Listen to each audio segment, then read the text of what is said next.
Así que vamos a comenzar nuestro Viernes Santo, nuestro grupo de Viernes Santo, reconociendo lo que sucedió y aprendiendo mucho acerca de lo que pasó en este día, de lo que las Escrituras nos enseñan de qué pasó exactamente en este día. Y comenzamos como Jesús nos enseña que en medio de la desesperación, en medio de nuestro sufrimiento, hay que orar. Hay oración en medio de la desesperación, porque el sufrimiento de Cristo no comenzó con los latigazos que recibió o con esa lenta y agonizante subida al monte del Calvario. La palabra nos enseña que el Señor sufrió durante sus oscuras horas, desde lo que explicamos ayer en el Getsemaní. Desde el día anterior Él venía ya sufriendo, desde esa noche en el Getsemaní, en el lugar donde dice la palabra que comenzó a entristecerse y a angustiarse, porque Él sabía que pronto se entregaría a ese inmenso horror de la cruz.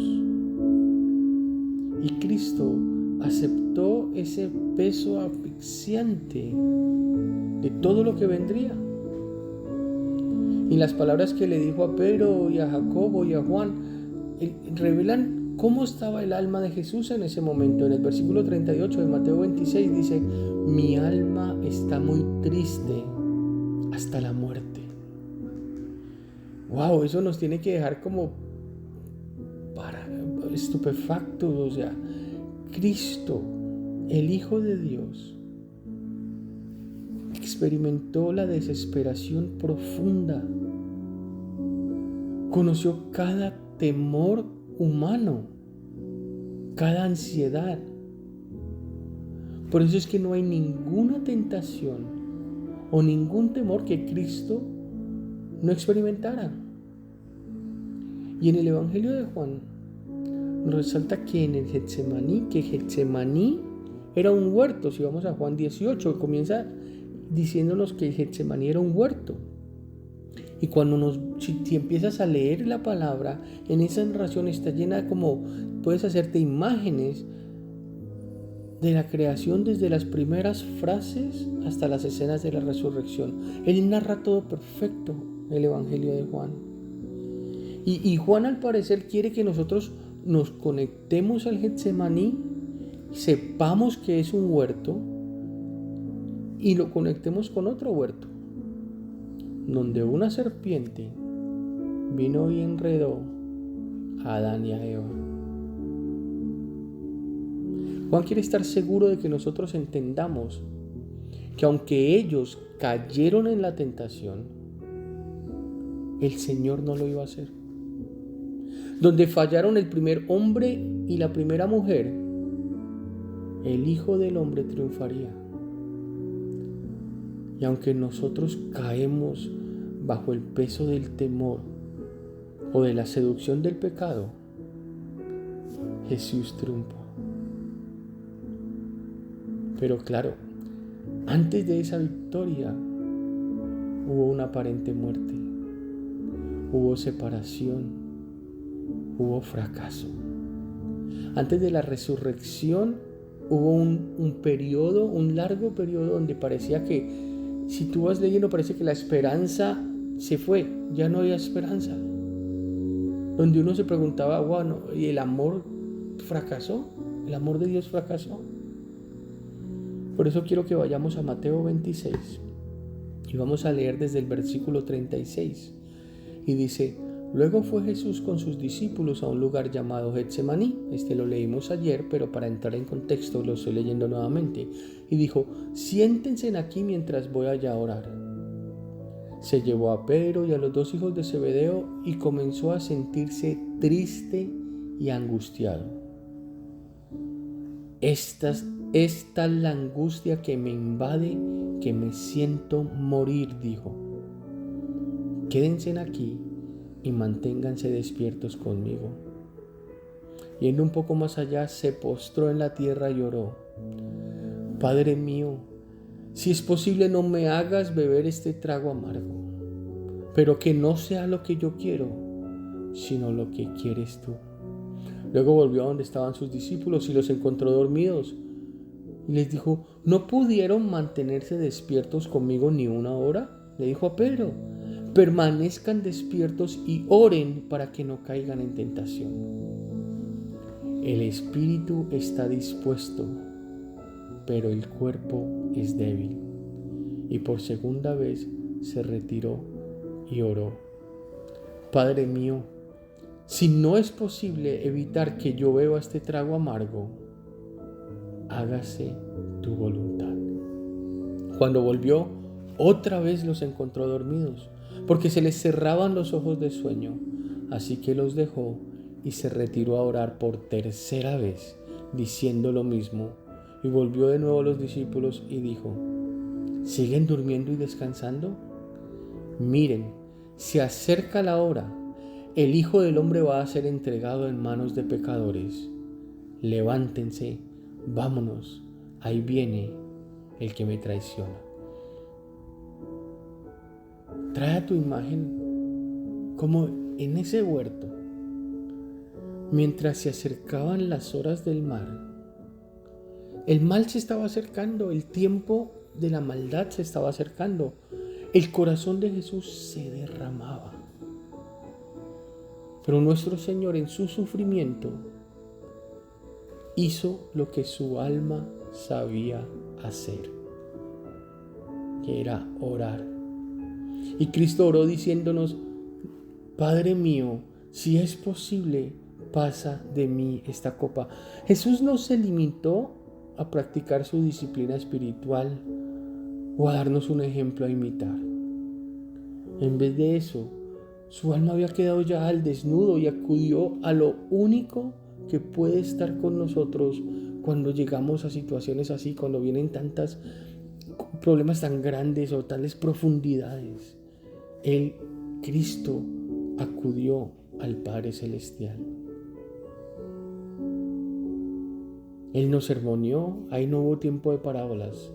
Él simplemente oró y le dijo, Señor, si es posible que pase de mí esta copa, pero si no es así, que se haga tu voluntad. Y a veces nosotros pensamos, o llegamos a pensar que la oración, solo es un tiempo como de calma, como de mirar hacia adentro de uno, introspección. Pero la oración nace a menudo, o las veces que con más fervor oramos, es cuando viene una necesidad. Porque cuando oramos lo que estamos es buscando una dirección. Estamos buscando una dirección y diciéndole, Señor, socorro, ayúdame, sálvame.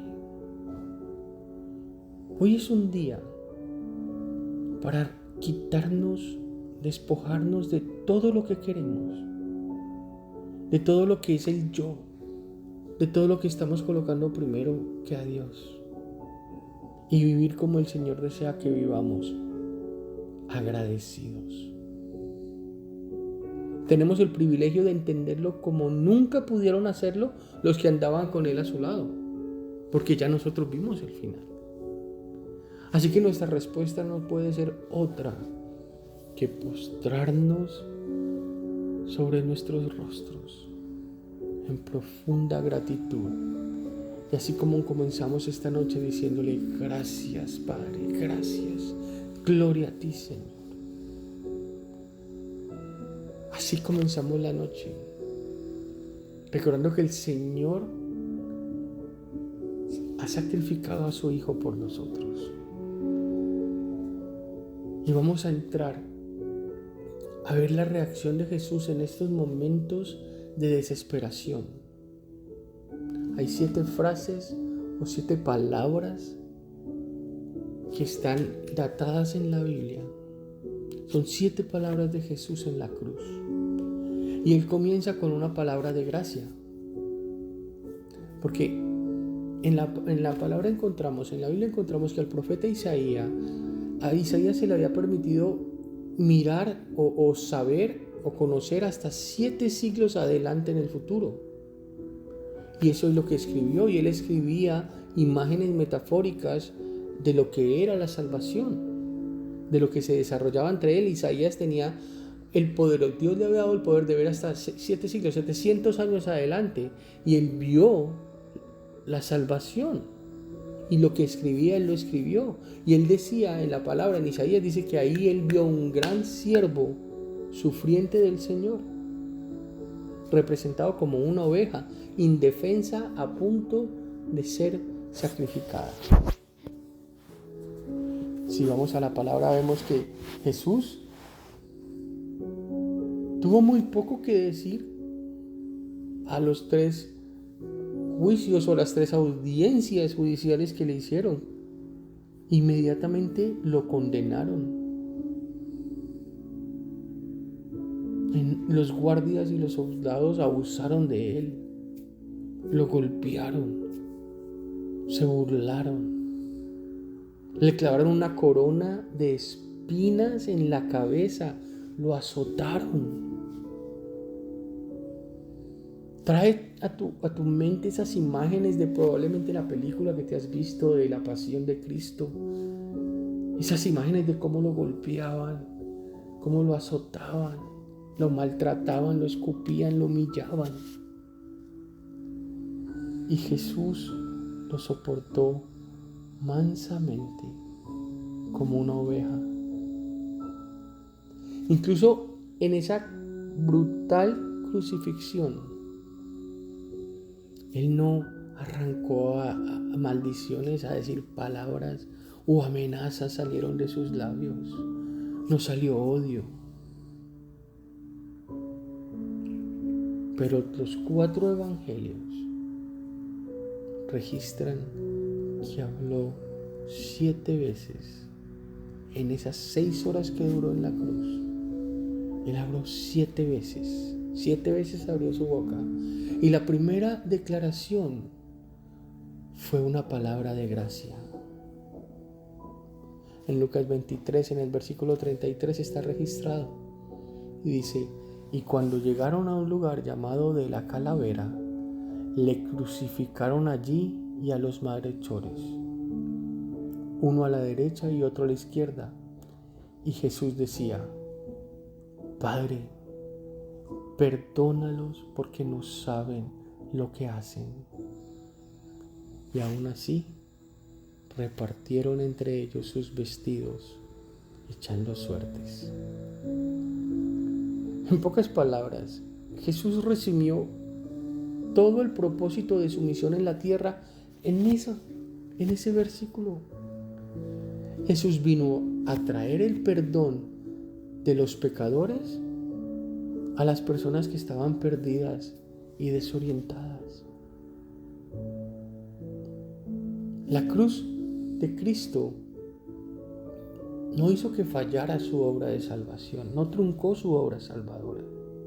Su obra fue completamente salvadora. Allí se pagó íntegramente el precio de nuestro perdón.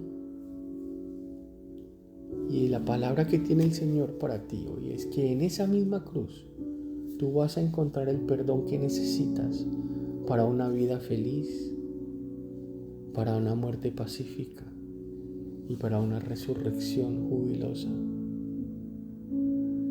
Es ahí en esa cruz donde encontramos la salvación, pero encontramos también esa paz que sobrepasa todo entendimiento. La segunda vez que Jesús abrió su boca fue para dar una palabra de esperanza. ¿Tú te imaginas cuando un hombre está pretendiendo a una mujer y está tratando de pedirle la mano? Se pone ansioso, se desespera. Se desespera para que la persona lo considere digno, la mujer lo considere digno para ser su esposo. Un gerente que lleva trabajando en una compañía se pone ansioso y se pregunta si va a ser considerado digno de ser un CEO, un dueño. Un empleado que lleva años en una compañía siempre se pone a pensar: ¿será que me van a dar ese aumento? ¿Me merezco ese mejor sueldo? Y los pecadores como tú y como yo varias veces nos preguntamos si alguna vez vamos a llegar al cielo. Porque vamos a ser muy claros y muy honestos. Creemos en Jesús, pero seguimos pecando. Qué deprimente, ¿no? ¿Y si Jesús deja de querernos? ¿Y si finalmente se cansa de nosotros? ¿Qué pasa y si de pronto somos descalificados? Se nos vienen todos esos pensamientos. Pero cuando la duda y el temor llegue a tu mente, se apodere de tu mente, recuerda a ese criminal que estaba siendo crucificado junto a Jesús. Un hombre que con vergüenza, desesperado, con urgencia, le clamó a la persona que estaba en el medio, al hombre que estaba en el medio. Y según Lucas 23, en el versículo 42, le dijo, y dijo a Jesús, acuérdate de mí cuando vengas en tu reino. Entonces Jesús le contestó, de cierto te digo que hoy estarás conmigo en el paraíso. Qué magnífico consuelo.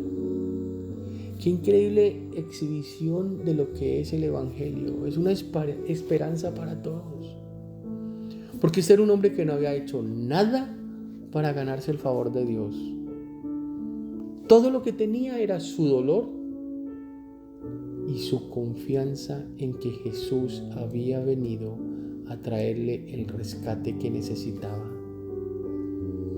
Así que la misericordia de Jesús fue mayor que su maldad. Una vida de crimen fue borrada en el momento de su arrepentimiento y de su fe. Ahora era amigo de Jesús.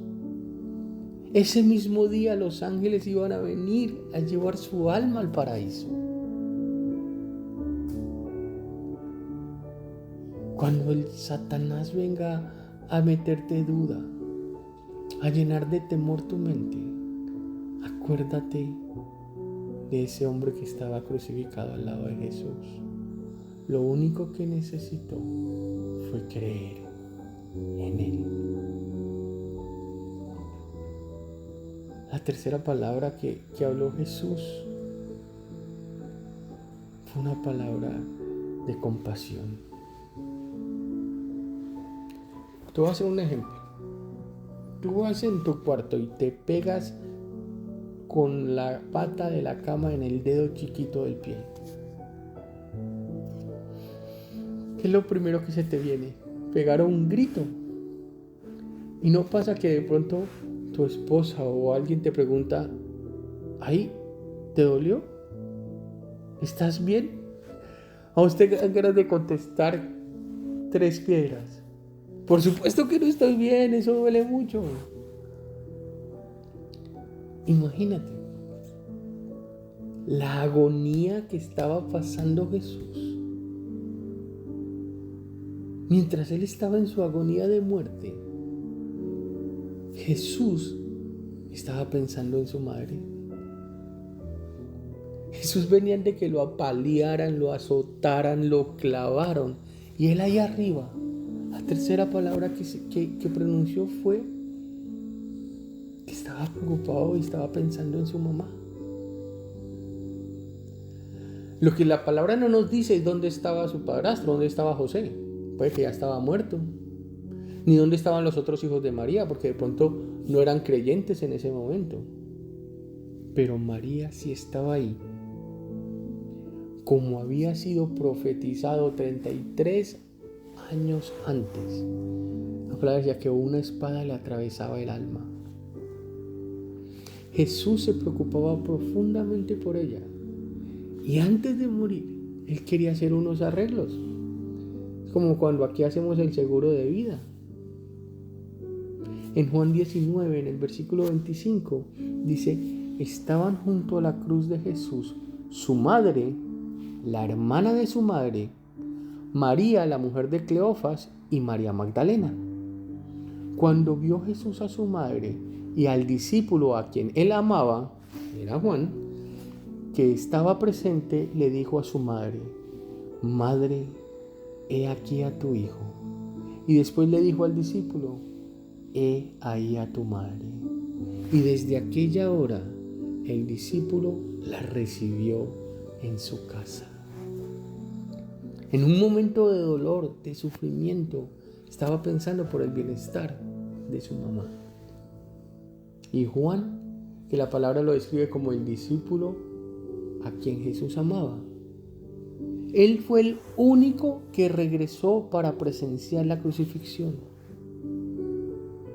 Fue a él a quien Jesús le encomendó el cuidado de su mamá. Un encargo que Juan, por ese amor que le tenía, obviamente lo iba a hacer firmemente.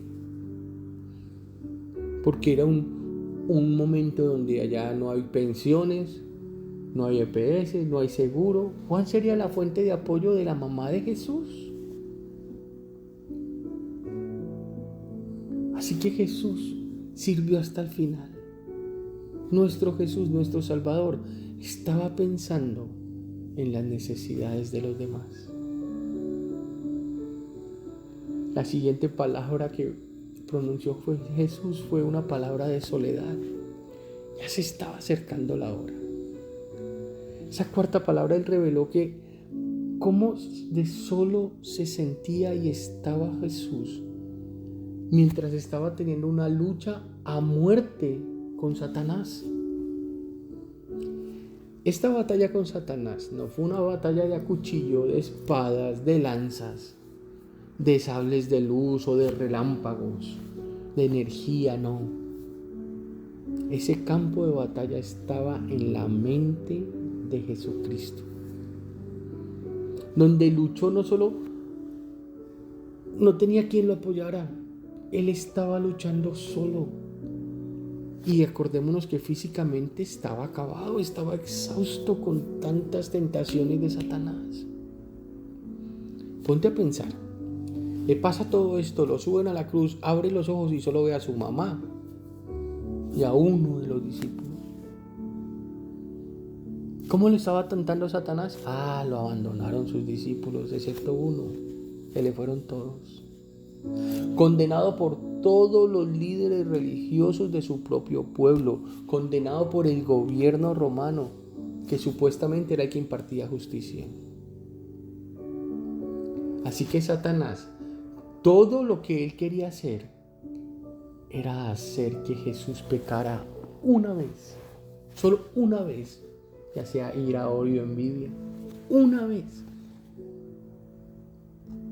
Satanás susurraba constantemente. Le decía a Jesús: esa gente del mundo, ¿para qué? Esa gente son alimañas. Y no valen la pena morir por ellos. Sabía que Jesús se podía librar.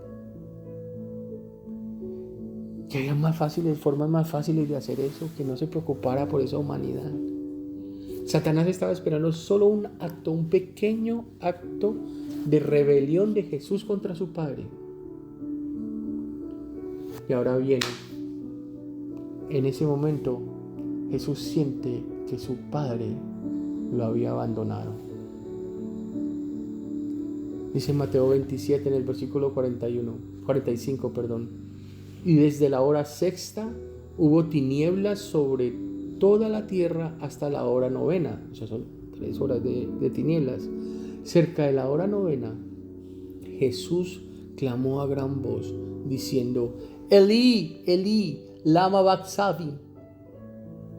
Esto es: Dios mío, ¿por qué me has desamparado? Ponte un segundo en el lugar de Jesús. Lo abandonan sus amigos, lo juzgan, lo condenan injustamente, lo maltratan, está crucificado. Ahora te preguntarás, ¿por qué Jesús está diciendo: Padre, ¿por qué me has abandonado? Pero Jesús sabía por qué. Solo él sabía que él ya había aceptado a pagar el precio del pecado humano. Y lo que realmente estaba gritando era su conmoción por lo terrible que era que Dios te diera la espalda y te quitara todo el amor, toda la misericordia, toda la esperanza y todo el apoyo. En ese momento Jesús estaba experimentando el infierno por ti y por mí. Dios no podía estar con él, en ese momento él era pecado. Por eso él sintió esa soledad y ese desespero. La quinta palabra que pronunció Jesús en la cruz fue una palabra de cumplimiento. Cumplimiento a todo lo que se ha dicho en la Escritura. Jesús les contó una vez a sus discípulos y a los fariseos una palabra sobre un mendigo llamado Lázaro. Es una parábola que más o menos, si se acuerdan, dice que hay un mendigo que fue al cielo y un hombre rico que terminó en el infierno. Y dice esa palabra que tan severos son los tormentos del infierno que no se daría ni una gota de agua para aliviar la agonía. Entonces Jesús ya sabía que estaba describiendo sus tormentos en la cruz. Aunque a él le ofrecieron algo de beber el Viernes Santo por la mañana, él se negó. Él estaba decidido a experimentar la medida completa del tormento físico que se necesitaba para pagar por completo las deudas pecaminosas de la humanidad. Ni una gota de agua para aliviar la agonía del infierno. Pero él también sabía que en el Salmo 69 se había profetizado los sufrimientos del siervo de Dios, al que se le daría de beber vinagre. Entonces él sabía las Escrituras y él sabía que habían profetizado eso. Y cuando ya se estaba acercando su muerte, Jesús pidió la bebida, dijo: tengo sed, para no disminuir su sufrimiento, sino para cumplir la Escritura. Dice en Juan 19, en el versículo 28, después de esto, sabiendo Jesús que ya todo estaba consumado, dijo, para que la Escritura se cumpliese: tengo sed. Y allí estaba una vasija llena de vinagre. Entonces ellos empaparon el vinagre en una esponja y poniéndola en un hisopo, se la acercaron a la boca. Puedo pensar que incluso en la cruz Jesús tuvo mucho cuidado en mostrar que el retrato del Salvador venidero, que se fue pintado a lo largo de los siglos en el Antiguo Testamento, era exacto en cada detalle. Entonces él nos está mostrando que él no vino a desechar el Antiguo Testamento, sino a completarlo, a cumplirlo y a completarlo. Y en sus últimos momentos, el Hijo de Dios nos demostró que Dios cumple sus promesas.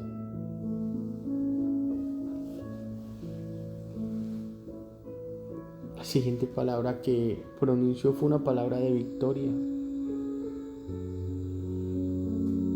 Una palabra de victoria en medio de esa situación es algo inimaginable. Yo te voy a hacer un ejemplo.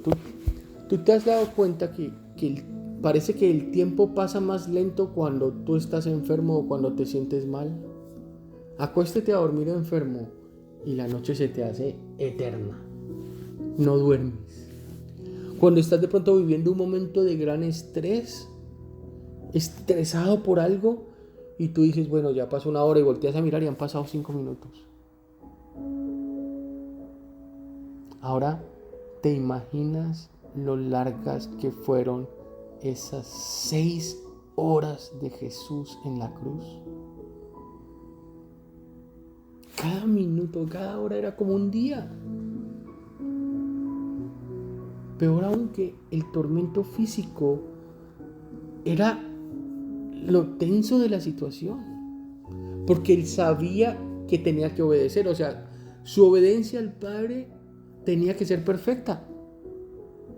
¿Por qué? Porque tenía que compensar todas nuestras desobediencias, incluso el más pequeño pecado, y todo hubiera estado perdido. Entonces él tenía que hacer todo eso, sufrir todo eso y pasar todo eso sin ira, sin amargura, sin imágenes de venganza, sin odio. Por eso Jesús no se quebró. Por eso nuestro campeón en la cruz se mantuvo fuerte hasta el final. Jesús sabía que su muerte ya estaba ahora en unos segundos de distancia. Y con alivio pronunció una declaración que de hecho envió al enemigo aullando. Dice en Juan 19:30, cuando Jesús hubo tomado el vinagre, dijo: consumado es. Y habiendo inclinado la cabeza, entregó el Espíritu. Su sufrimiento había terminado. Satanás, la muerte, la tumba y el infierno estaban derrotados. Nuestra condenación se había esfumado. No pecó, cumplió la palabra. Consumado es. Por eso cuando Satanás te tiente a la desesperación, cuando Satanás venga a ti a atacarte, a decirte que no tienes futuro, que ese problema no se va a resolver, que tu matrimonio se va a perder, que tu compañía no tiene salvación, que tu problema no tiene arreglo, cuando Satanás te tiente a la desesperación, repréndelo recordándole que él ya perdió, que él no es el rey del infierno. De hecho, él será su prisionero más notorio. Él va a estar ahí para siempre. La victoria de Jesús es nuestra victoria, es tu victoria. Satanás ha sido derrotado en el pasado. Y a pesar de todos sus trucos y artimañas, Satanás no puede deshacer lo que ya Jesús hizo en esa cruz. Y de eso podemos estar seguros. Eso es la confianza que tenemos en Dios. Esa es la confianza. ¿Tú has visto ese juego que hay niños que uno se para detrás del otro y el niño se tira como hacia atrás sin mirar y el de atrás lo está esperando y lo recibe? Que se llama como a caerse, algo así. Que se inclina y el otro lo coge. Como en ese momento que uno se tira para atrás, hay un terror de que uno de pronto vaya a coger contra el piso. Pero tú estás seguro que la otra persona te va a coger. Y de pronto uno le da todavía miedo, pero si uno dice, me va a agarrar. Jesús había llegado al momento final de la decisión. Ya, ahí va a morir, en ese segundo. Y él podía usar su poder todopoderoso para romper esos clavos, salir disparado de la cruz, o curar su propio cuerpo maltratado, desatar la furia divina sobre sus enemigos. Pero gracias a Dios, para nuestro beneficio y para nuestro alivio eterno, Él se rindió no solo a ese tormento físico, sino también a nuestro único enemigo y nuestro último enemigo, al oscuro abismo de la muerte. En Lucas 23, en el versículo 44 dice: cuando era la hora sexta, hubo tinieblas sobre toda la tierra hasta la novena, y el sol se oscureció, y el velo del templo se rasgó por la mitad. Entonces Jesús, clamando a gran voz, dijo: Padre, en tus manos encomiendo mi espíritu. Y habiendo dicho esto, expiró. Él confió en que su padre lo iba a atrapar mientras lo soltaba. Él confió en ese plan santo que era bueno. Él confió en que su obra había sido suficiente, confiando en que las promesas de resurrección del Padre se iban a cumplir. Y esa palabra de confianza de Jesús, que encomendaba su espíritu a su Padre, pueden ser la tuya también. Ya sea que lo digas o lo pienses en tu lecho de muerte, el Padre te va a atrapar. Él va a cumplir con todas sus promesas de resurrección para contigo también. En el capítulo 1 de Juan, él empieza hablándonos de que Jesús era la luz del mundo, que esa luz traía esperanza, traía vida. Y verlo un día como hoy colgado de esa cruz, mientras agonizaba por su vida, vemos que la luz se apaga y la tierra se ve conquistada por una terrible oscuridad. Es lo impensable. Imagínate que tú eres un discípulo de Jesús. Dices, wow, el gran maestro, el que hacía los milagros. ¿Cómo así que colgado de una cruz? ¿Cómo así que ni siquiera trató de defenderse? ¿Qué está sucediendo?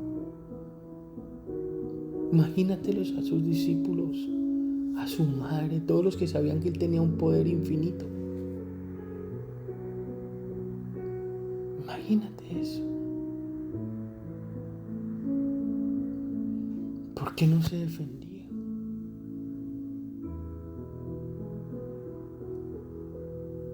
¿Te imaginas lo que deberían estar pensando ellos, que los que lo vieron hacer la resurrección de Lázaro por la autoridad de Jesús? ¿Cómo es que él no se defiende?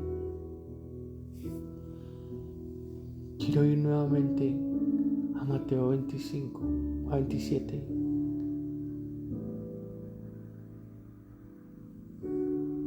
Desde el mediodía y hasta las 3 de la tarde toda la tierra quedó en oscuridad. Esta es otra versión, la versión nueva versión internacional. Como a las 3 de la tarde Jesús gritó con fuerza: Elí, Elí, lema sabactani, que significa Dios mío, ¿por qué me has abandonado? Cuando lo oyeron, algunos de los que estaban allí dijeron: está llamando a Elías.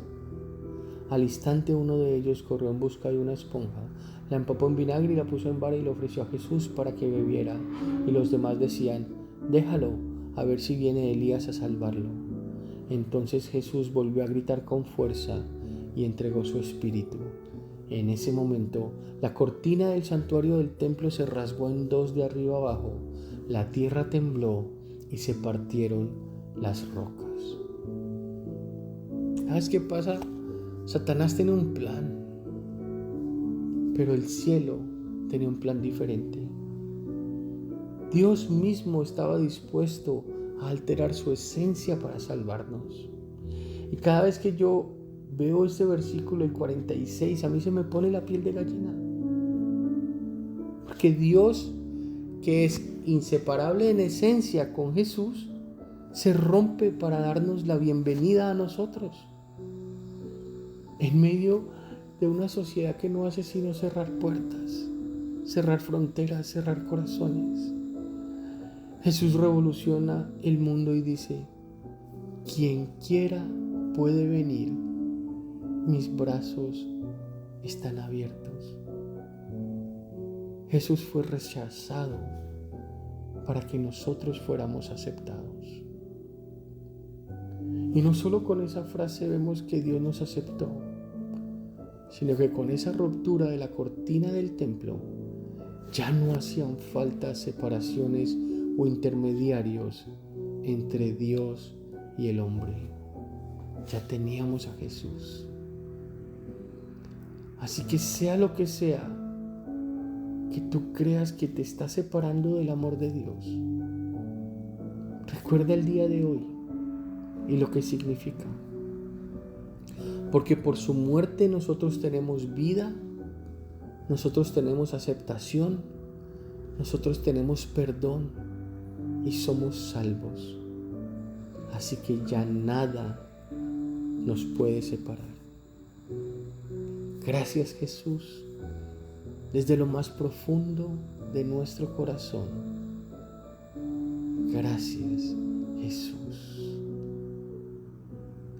El Señor va a cumplir todas sus promesas y estoy seguro de que las va a cumplir contigo también. En el nombre poderoso de Jesús. Amén y amén.